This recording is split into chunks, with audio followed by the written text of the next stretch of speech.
केतकी और कुमार दोनों इच्छाधारी नाग थे जो घने जंगल में रहा करते थे। वो दोनों एक साथ बहुत ही खुश थे। उनकी खुशियों की सीमा नहीं रही जब उन्हें पता चला, मैं पिता बनने वाला हूँ।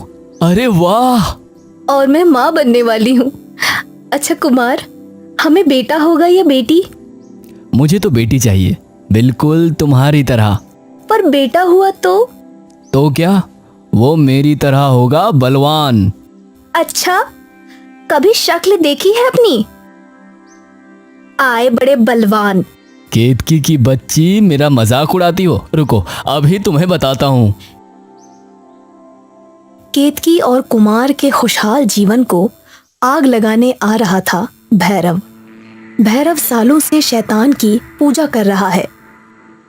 उसने कई सारी सिद्धियां हासिल कर ली हैं, पर उसे जो सिद्धि चाहिए उसके लिए उसे एक गर्भवती इच्छाधारी नागिन की बलि देनी होगी। और उसकी खोज में भैरव जंगल चला आया। जंगल में उसका ध्यान केतकी और कुमार पर पड़ा। उसने अपनी दिव्य दृष्टि से पता लगा लिया कि केतकी गर्भवती है।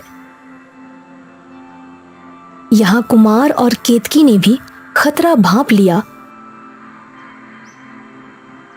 और वो जंगल से भाग निकले। केतकी और कुमार गांव के मंदिर के पास पहुंचे, जहां उन्हें एक सिद्ध बाबा मिले। केतकी, कुमार, हे ऋषि, आपको हमारे नाम कैसे पता? मुझे तुम्हारी समस्या भी पता है और मेरे पास उसका समाधान भी है। कैसा समाधान?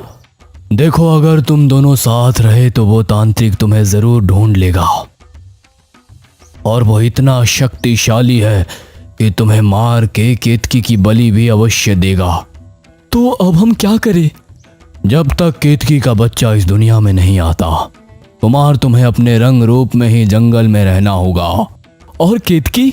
वो यहाँ मेरी बेटी बनकर रहेगी। पर वो अकेले कैसे रहेगी? तुम फिक्र मत करो, मैं यहाँ हूँ। उसकी रक्षा की जिम्मेदारी मेरी है। जिस दिन केतकी को बच्चा होगा मैं शंख बजाऊंगा और तुम तुरंत यहाँ चले आना। फिर तुम अपने बच्चे और पत्नी को अपने साथ ले जा सकते हो। जैसी आपकी आज्ञा ऋषिवर।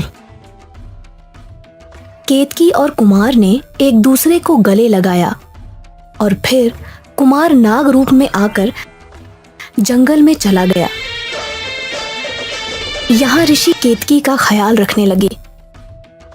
वो केतकी के लिए ताजे फल लाते, उसके लिए दवाइयां बनाया करते थे।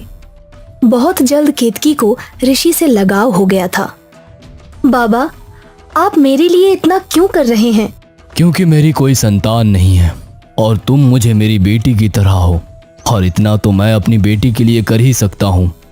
अगर मुझे अपनी बेटी मान ही लिया है तो मेरा होने वाला बच्चा आपका नाती हुआ और आपको नाती का भी अच्छे से ख्याल रखना होगा। हाँ हाँ, अगर जिंदगी रही तो जरूर। मैं कुछ समझी नहीं। वक्त आने पे समझ जाओगी। काफी महीने बीत गए और अब केतकी का बच्चा जल्द ही इस दुनिया में आने वाला था। वहां तांत्रिक जंगल में भटक भटक कर आग बबूला हो गया था। उसने कई नागों को देख लिया, पर उसे केतकी कहीं मिली ही नहीं। इसलिए तांत्रिक साधना में वहीं जंगल में बैठ गया ताकि वो अपनी शक्तियों से केतकी को ढूंढ सके। पर यहाँ ऋषि ने अपनी शक्तियों से केतकी के आसपास एक सुरक्षा कवच बना लिया था, इसलिए तांत्रिक को वो मिल ही नहीं रही थी। आखिर वो दिन आ गया। केतकी का दर्द बढ़ चुका था और जैसे ही केतकी ने बेटी को जन्म दिया, उसके आसपास का सुरक्षा कवच टूट गया और वहां तांत्रिक के सब्र का बांध भी टूट गया। वो गुस्से में ऋषि की कुटिया की ओर आ रहा था। यहाँ ऋषि ने शंख बजाया। कुमार दौड़ा चला आया। इन दोनों को अभी यहाँ से ले जाओ, जल्दी। पर क्यों? जैसा बोलूं वैसा करो, तुम्हारे प्रश्नों का उत्तर नहीं है अभी मेरे पास। कुमार केतकी और अपनी बच्ची को वहां से ले गया। कुछ देर बाद वो तांत्रिक वहां पहुंचा। तो तूने मेरी साधना में विघ्न डाला उस गर्भवती नागिन की मदद करके। मैंने सिर्फ उस बच्चे की रक्षा की, अब परिणाम झेलो। तांत्रिक ने अपनी पूरी शक्तियों से ऋषि पर हमला किया। ऋषि छटपटा रहे थे कि अचानक एक नागों के झुंड ने तांत्रिक पर हमला बोल दिया। नागों ने एक साथ तांत्रिक को डस लिया और वो जहर उगलते हुए मर गया। ऋषि बच गए।